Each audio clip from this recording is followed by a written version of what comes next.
the cult of Hillary was called in to answer for their privatized investigation into the Clinton email server debacle. Facing the Oversight and Government Reform Committee, spokespersons for the DOJ, the State Department, the FBI, the Department of National Intelligence, the CIA, the Geospatial Intelligence Agency, and the NSA faced a frustrated Congress that had been given the cold shoulder when it came to the sharing of key details of Hillary Clinton's endangerment of U.S. national security. And for some of you, I had to threaten to send a subpoena just to get you to appear today.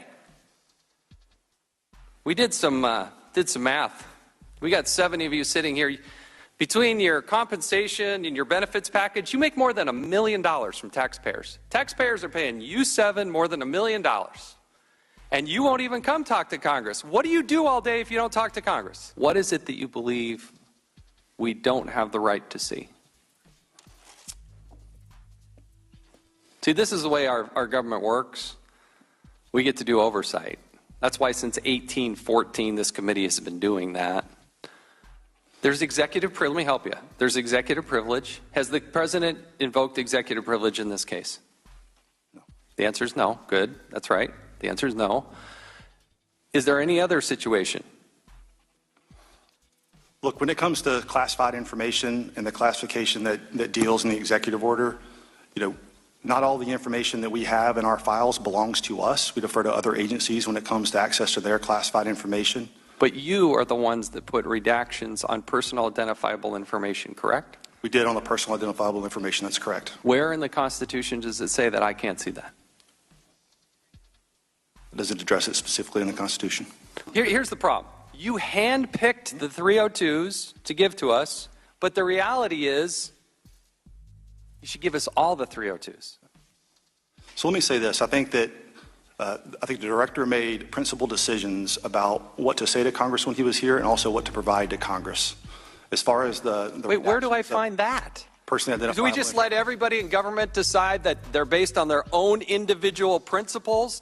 That's what see, it's trust but verify is how it works. You don't get to decide what I get to see. I get to see it all. Will the FBI provide to Congress the full file with no redactions of personal identifiable information? I cannot make that commitment sitting here today. Then I'm going to issue a subpoena, and I'm going to do it right now. So let's go. I've signed this subpoena. We want all the 302s, and we would like the full file. You can accept service on behalf of the FBI? Certainly. You are hereby served.